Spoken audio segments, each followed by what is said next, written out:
What is going on, guys? HunterModis here, bringing you guys a brand new video. Today we are going to be talking about the best mid laners to play in patch 10.19. Now this is the world's patch. Now what that means essentially, for those that maybe don't know, is that this is going to be the patch that the LCS and LEC and all of them at the World's Championship for League of Legends are going to be playing on. So basically there's not going to be another change to the pro scene.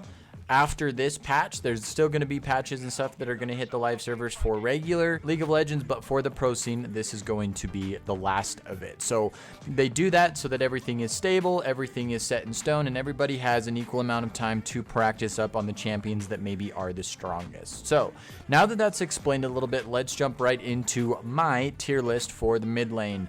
Now, for those of you that maybe haven't watched these before, I usually will pick an A tier, an S tier, an OP tier, and an honorable mention for the video, just to kind of give you guys some variety and help you guys decide who you want to be maining for the next 2 weeks. So with that being said, let's jump into A tier. Now I'm really excited to see that he is still making a comeback and he's still being just as strong, and that's going to be Galio. Now Galio is someone that is really fun to play because he can be a bruiser if necessary. So if you're playing in mid lane and you start to dominate over the mid lane, you start to get a lot of kills, you start to be able to deny CS to the enemy mid laner, you can go damage and you'll just be an absolute tank at the later stages of the game. However, if you start to fall behind, or maybe you get bullied out of CS and you really do start to fall behind from the enemy laner, you can go semi-tanky, more bruiser-esque, more frontline. So with that being said, he really is a great pick at any point in the game. If you need him, he has a lot of versatility. He can really be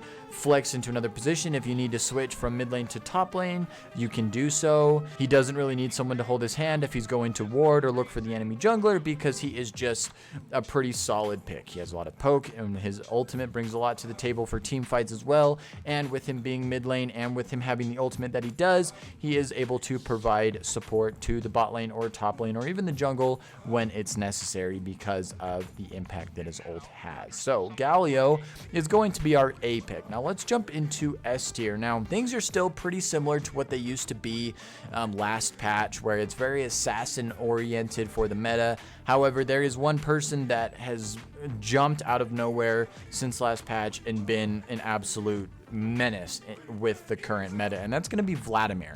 Now I'm sure that most of you have started to see Vlad a lot in your current games, probably wondering why the hell he appeared out of nowhere, because I know I'm wondering that. So what makes Vlad so strong? Well, having someone that can blood pool and maybe get rid of some of the damage that is able to come out. So like if you're playing against a Fizz or a Zed or an Echo or Diana, whatever it may be, you're able to blood pool and actually get away from a lot of the damage that they provide, which makes it extremely hard to gank you and extremely hard to kind of burst you down. And as the game gets later on, you start to be able to heal for quite a bit through your abilities, mainly your Q and your ultimate, and so that makes it even much harder for you to be killed. I mean, if you go with a full damage build Vladimir, you can really start to carry a team, and if you've got enough cooldown, you can really start to turn the tides of a fight because you do survive for so long. And Vlad is very similar to Galio, as if you need him to be a little tankier, you can do that as well, but Vladimir doesn't scale as well being a tank in the same way that Galio does. He still needs a little bit of damage, or else he's just going to be a meat shield that's just kind of sticking around for the fights and slowing people down.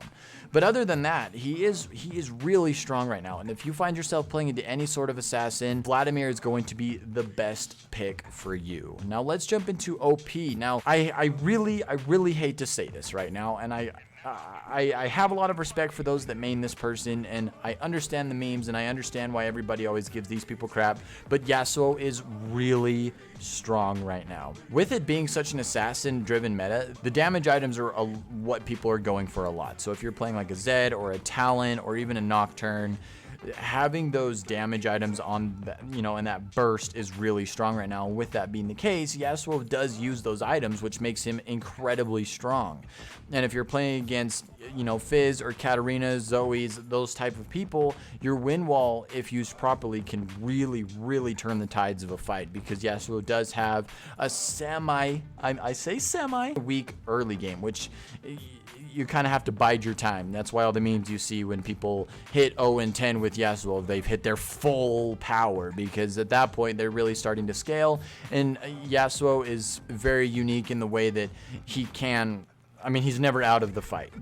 Like Yasuo himself is never out of the fight. Maybe the person playing him just doesn't know what they're doing, and you kind of get where I'm going with this. But seriously, Yasuo is a great pick, and if you know how to play him, you can do extremely well with him. Now, he is really hard to pick up and really hard to master. I mean, he's kind of like Cassiopeia, where you can get the basics of him and you can play him well, but the difference between you and someone that's maybe high diamond Yasuo main is incredibly different. Even though you're winning all of your games, there's just little slight tweaks and mechanics that they use that maybe you haven't learned yet. So he does have a high skill ceiling, essentially, is what I'm going for. Once you learn how to utilize his kit properly and play him properly, he is very strong. Now, let's jump into the honorable mention. And I'm excited about this one because I haven't seen him played quite often lately.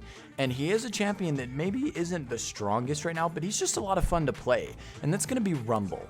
Now, Rumble is a champion that people either hate or love. I mean, there's really no in between. There's really no, yeah, he's all right. There's no fence sitters is what I'm trying to say. Now, right now, when you start to get to the higher ranks, I'm talking gold, plat, diamond even, when it starts to become more about the team and less individual play, Rumble has a lot to offer. If he goes with a hybrid tank build, you know, with a Morellonomicon or Rylai's Crystal Scepter, Leandri's, that sort of thing, he really starts to pump out the damage, and he isn't the easiest to kill because of all the extra health that he has.